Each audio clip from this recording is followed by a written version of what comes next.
Terima kasih. Assalamualaikum warahmatullahi wabarakatuh. Waalaikumsalam warahmatullahi wabarakatuh. Saya perlu mereview dulu karena masih banyak publik kurang paham, kadang-kadang ada PIK 1, PIK 2, PIK lain-lain itu Seolah-olah ya. seolah-olah. Terus kami jelaskan, PIK 2 itu adanya di Pantai Indah Kapuk. Itu luasnya 1.100 hektar yang dibangun sekitar tahun 90-an.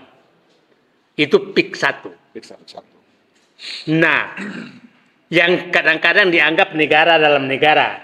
Yang pernah timbul isu dulu tidak boleh bendera merah putih di sana. Di jembatannya. Di jembatannya. Yang pernah dulu ada wartawan diusir karena mau mendekati Pantai Indah Kapuk 1. Betul.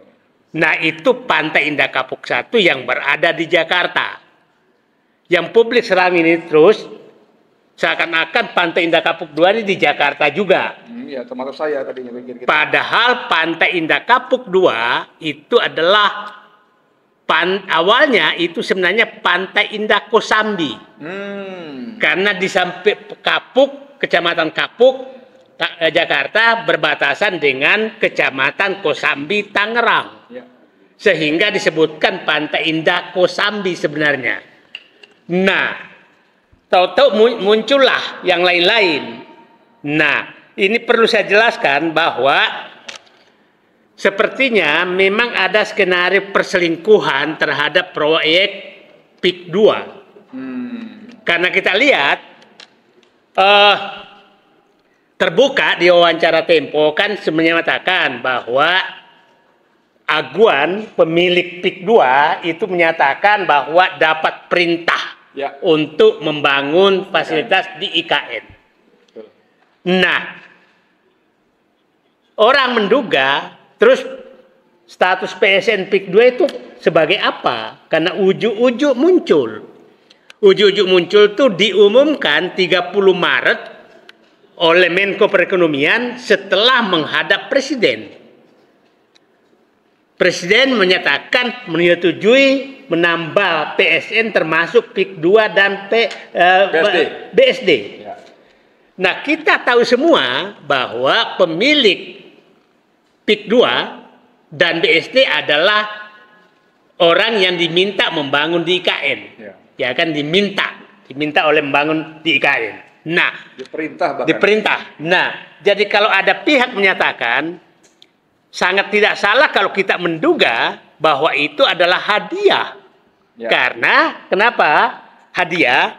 Karena SK tentang PSN PIK 2 itu baru keluar 15 Mei dari Menko Perekonomian. 15 Mei berarti 1 bulan setengah. Ya kan? Maret 30 Maret sampai 15 Mei 1 bulan setengah baru keluar SK-nya. Tapi diumumkannya 2 hari setelah pengumuman pemenang Presiden Republik Indonesia Prabowo Subianto. Saya nganggap wakil presiden nggak menang, jadi nggak usah disebutkan. Nah, baru 4 Juni, pada saat itu saya sebagai orang yang paham di birokrasi, ini batasnya di mana? PSN PIK 2 ini, karena pada saat itu Pak Marwan, BSD disebutkan kecamatannya di mana batasnya dan luasnya 52 hektar, jelas. PIK 2 tidak dijelaskan batasnya di mana. Nah, setelah itu saya ke lokasi. Ini bulan Mei saya itu. 2 Mei saya pertama ke lokasi. Loh, kok sudah dipasang semua pelang PIK 2? Nanti saya jelaskan di peta pelang PIK 2 yang awalnya itu bukan PIK 2. Setelah diumumkan PIK 2 diubah menjadi PIK 2 sampai ke Tanara Serang. Nah, pertanyaan saya muncul, ini ada apa di balik ini? Apakah, dua pertanyaan saya, apakah ini termasuk semua PSN nih? Seluruh 9 kecamatan ini gitu kan? Itu kan pertanyaan saya muncul.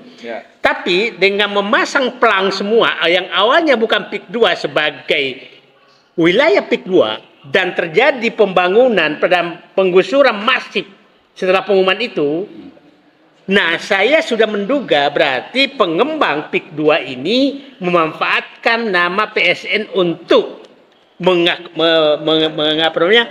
mengakui bahwa seluruh wilayah ini adalah PSN Ya. karena dia ganti plangnya.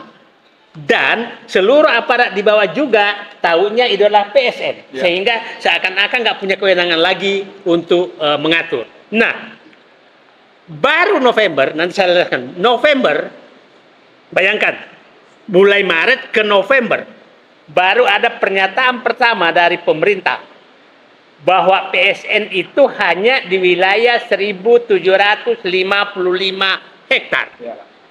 Baru November oleh Menteri ATR BPN. Oke? Nah, perlu saya jelaskan di sini karena Menteri ATR BPN itu hanya menyatakan 1.705 hektar. Iya. 55. Enggak, 1.705. Nuturan 5. Ya, perlu saya jelaskan, ya kenapa berkurang 200 karena ada jalan arteri. Jalan arteri 200 sekian hektar. Jadi tidak ada salah. Jadi jangan sampai publik Beda 50 hektar. beda 50 hektar, bukan, beda 200 hektar. 705 mau 55. 5 ya. 50. Hah? 50. Ya, nah, ada jalan arteri. Nah, sekarang artinya terus setelah itu keluarlah pernyataan dari wakil ketua DPD bahwa PSN itu hanya di wilayah 1.355 hektar yang disebutkan nanti saya jelaskan. Yoris, ketua DPD. Nah, muncul juga pernyataan dari sekretaris perusahaan dari Agus Dayu. Oh, ya, ya ada. Dan menyatakan bahwa memang itu hanya di wilayah tersebut. Nah, yang perlu kita cermati bahwa saya punya keyakinan, memang punya keinginan bahwa ini harus diakui sebagai PSN semua. Begini, pada saat iklan pertama, sebelum keluar PSN, itu kan menyatakan luas PIK 2 itu 2.000-an hektar, 1.000 sekian hektar. Habis itu dia naikkan menjadi 6.000 hektar. Itu iklan videonya. Iklan videonya ada. Ada 4 matra di sana. Nah, video yang alat-alat alutista itulah. Video iklan alutistanya Pak Narko ini. Antara lain. Nah, setelah itu ada pernyataan bahwa akan berkembang menjadi 35.000 hektar pada saat ada summit ekonomi apa itu yang dihadiri oleh. Nah, itu pernyataan resmi dari Agung Sedayu. Artinya memang ada niatan bahwa akan berkembang. Jadi adalah sangat tidak salah pernyataan saya dulu bahwa kalau ini dibiarkan maka bisa mencapai 100.000 hektar dan lebih luas dari Singapura. Ya. Karena dari pernyataan mereka saja mulai 2.000 naik ke 6.000, 6.800 naik ke 35.000. Oke? Nah, November keluar. Nah, sekarang dugaan saya dulu, Pak, bahwa kemungkinan kalau dia akui semua bahwa wilayah ini adalah PIK 2 semua, artinya benar-benar Banten habis. Tapi ternyata dia hanya mengakui bahwa PSN itu hanya di 1.775 hektar. Oke, saya ingin menjelaskan ke publik supaya paham di mana sih sebenarnya PSN itu. Kamera ya, tolong ya. Oke. Zoom ya.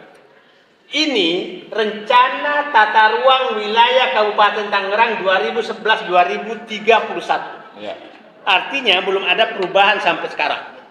Oke, kita lihat wilayah-wilayah Tangerang, ini Jakarta sini ya. Ini PIK 1 nih. Ya. PIK 1 sini. Ya. Ini PIK 2 nih, Usambi. Ini Teluk Naga. Nah, kita lihat ini semua yang hijau ini kan wilayah pertanian. Wilayah pertanian semua nih, yang hijau. Nah, ini wilayah pemukiman terbatas. Pertanyaannya, artinya masih wilayah pertanian. Wilayah pertanian itu tidak boleh diubah sebelum ada perubahan rencana tata ruang. Saya ingin jelaskan, untuk membebaskan lahan ke publik, ke rakyat, itu kita harus memiliki satu rencana tata ruang wilayah. Yang kedua baru rencana tata ruang detil RTRD. Ya, itu yang dikatakan Nusron Wahid belum punya sama sekali. Jangankan seluruh wilayah, nanti saya jelaskan di mana PSN itu. Yang ketiga baru namanya ada izin lokasi. Baru boleh pembebasan. Nah, PIK 2 ini lucu. Tiga di atas belum punya, tapi dia sudah membebaskan. Sakti. Sakti. Sakti. Dan memperalat Merampas. Memperalat aparat negara untuk melakukan itu, gitu kan? Ya kira-kira memperalat lah. Ya, betul. Nah, ini dilakukan, artinya ada pelanggaran dong. Nanti bapak-bapak bahas lah. Nah sekarang saya jelaskan di mana PSN itu sebenarnya supaya clear. Ini kita lihat ya, ini Jakarta, masuk kecamatan Kosambi. Ini kecamatan Teluk Naga yang videonya beredar tuh naga-naga besar itu. Ini di sini persis nih Teluk Naga ini. Baru kecamatan Sukadiri, Paku Haji, ini masuk semua nih. Kemudian kecamatan Mau, Kronjo, ini Kemiri, baru Bekar Baru di sini Tanah Arang. Ya, Serang udah Serang. Nah, ini masuk semua nih sebagai PIK 2 yang dikasih merek. 9 kecamatan. Oke? Nah, di mana anehnya?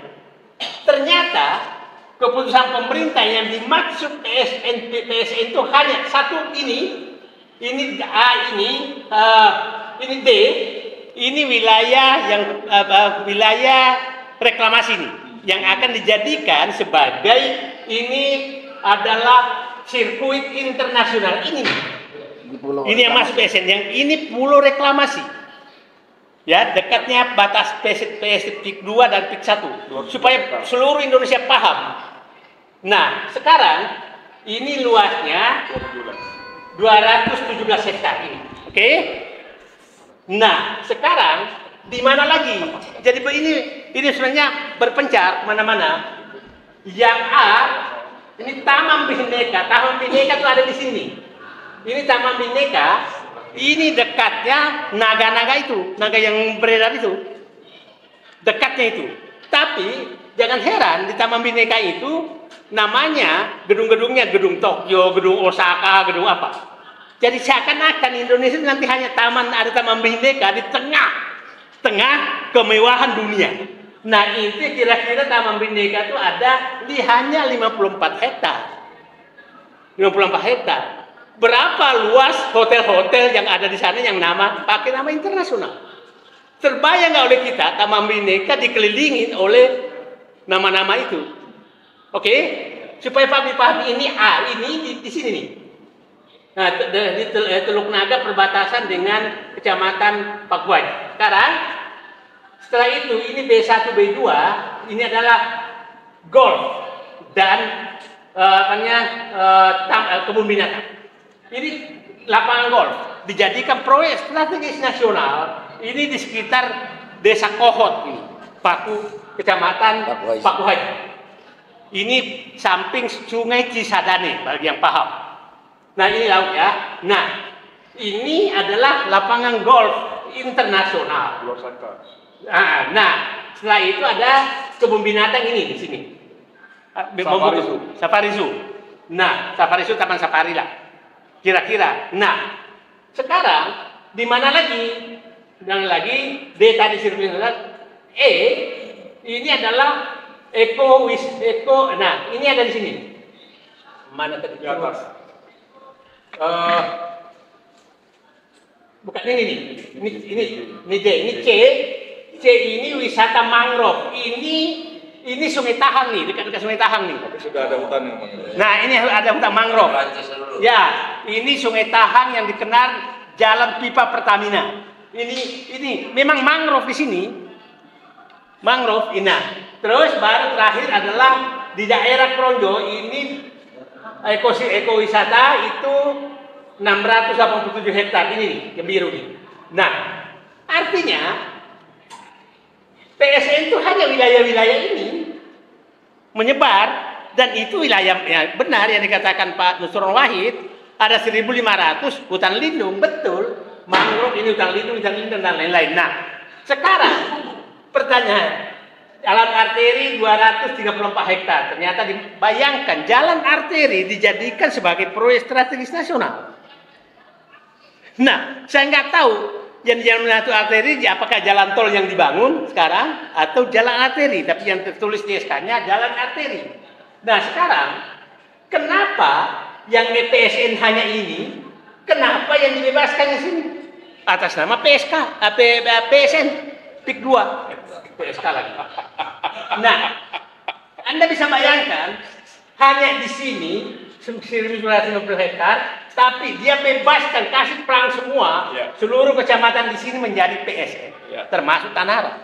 Nah, publik bisa paham bagaimana perselingkuhan hukum Ya. hampir terjadi di negeri ini dan hampir Banten habis karena perselingkuhan hukum. Nah, ini perlu publik pahami karena supaya clear betul oleh kita di mana perselingkuhan itu terjadi.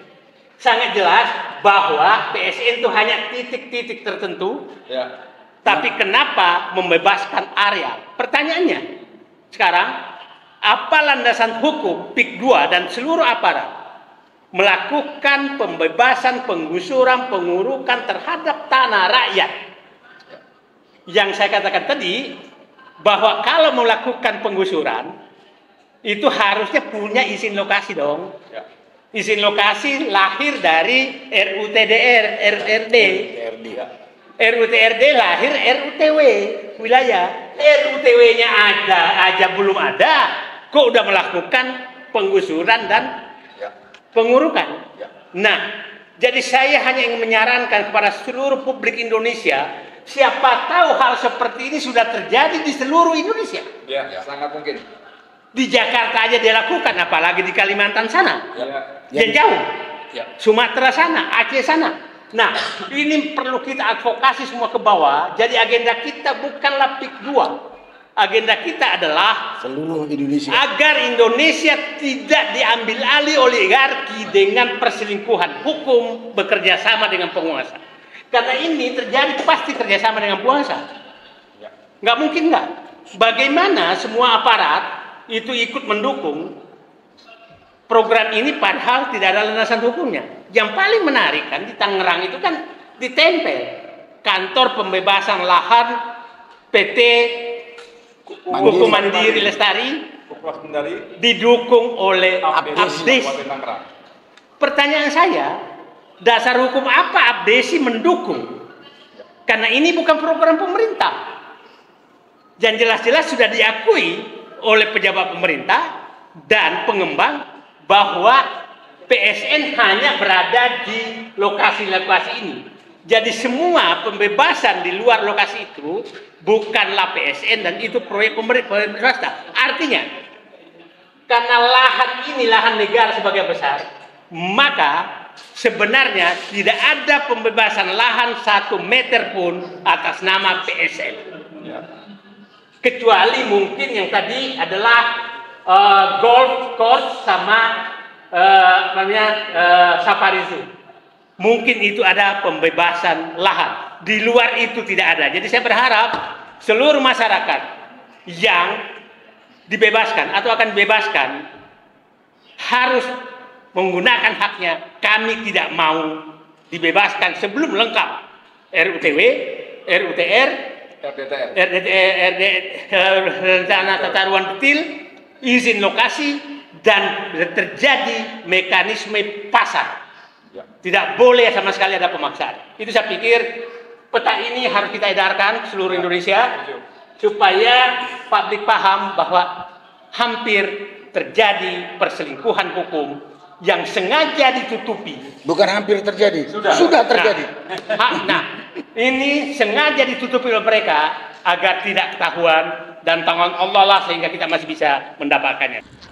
Saya hanya begini, ini seperti kata-kata saya terakhir tadi, bahwa PIK 2 ini hanyalah pintu masuk untuk menertibkan seluruh penggusuran tanah rakyat di seluruh Indonesia yang dilakukan oligarki yang bekerja sama dengan penguasa.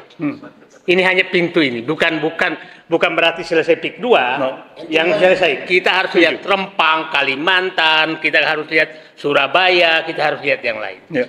Tapi kita Lampung, karena kita udah tahu sekarang ini adalah petanya seperti ini. Peta perampokan rakyat, tanah rakyat oleh oligarki seperti ini. Dan kita harus ingat bahwa seluruh penjajahan di dunia ini adalah awalnya pengambilan tanah rakyat. Itu yang intinya, bukan yang lain. Nah, tidak ada penjajahan yang bukan diawali oleh pengambilan tanah rakyat.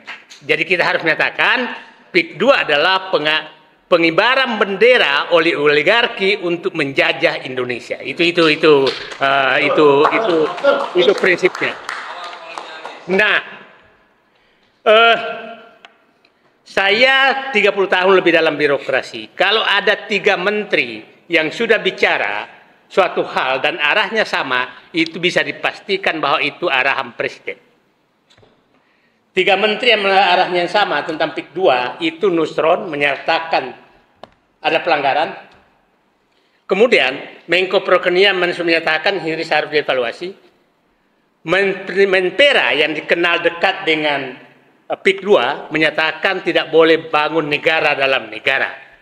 Jadi seperti yang dikatakan Pak Antoni tadi, sepertinya mereka diharapkan pilihan mau melawan pemerintahan Prabowo dengan ngotot bahwa dia nggak salah atau mau mencari korban lain.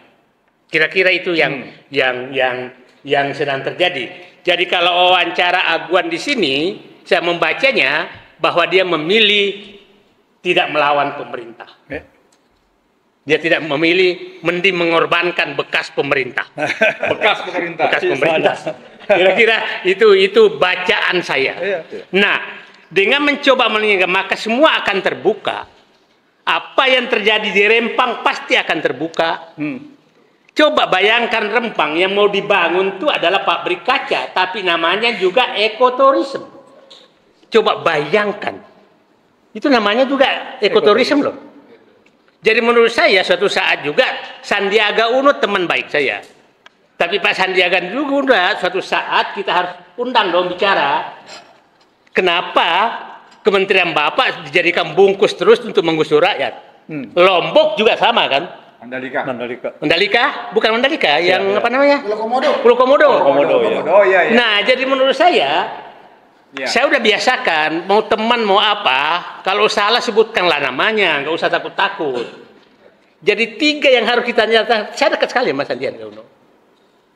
Apakah kau ditekan atau inisiatif? Kalau ditekan, ya tanggung jawab presiden dong, ya kan Pak? 3, PSN yang saya anggap isinya menggusur rakyat, yang dibungkus dengan ekoturism adalah Pulau Komodo, Rempang, PIK 2. Yang jelas-jelas bukan. Bayangkan pabrik kaca dari Cina kok dia kasih ekoturism. Apalagi? Industri hijau Kalimantan Utara. Utara ya. Pokoknya ya dibungkus. Nah. Ya. Tapi itu bukan ekoturism. Yang saya katakan ekoturism. Ekoturism. Dibungkus. Ya.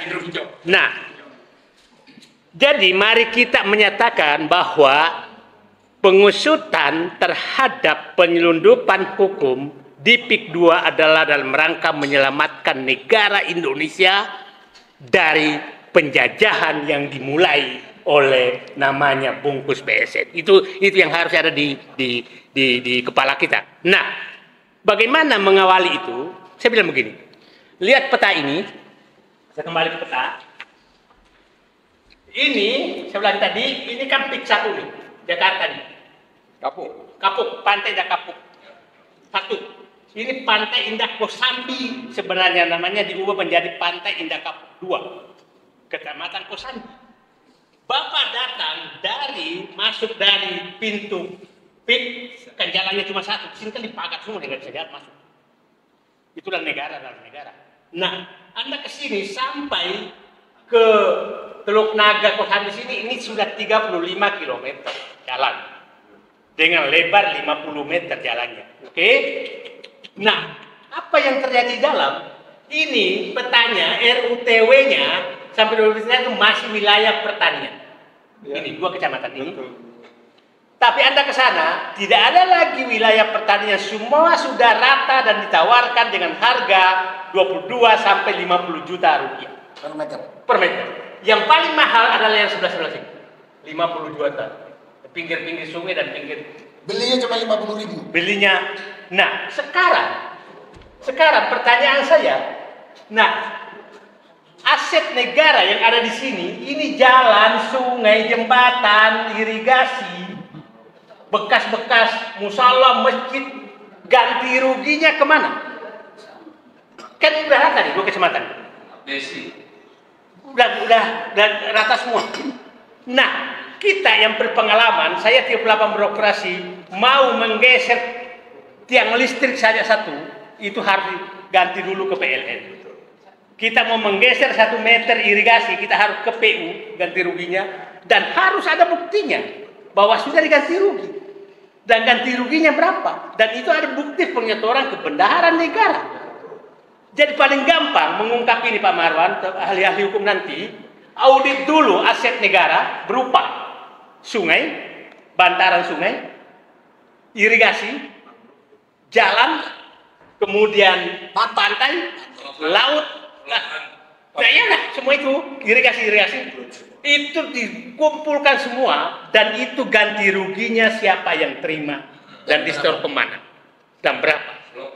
Kalau itu tidak terjadi, tidak ada, maka seluruh pejabat yang bertanggung jawab itu harus masuk penjara karena sudah menjual, melepaskan aset negara.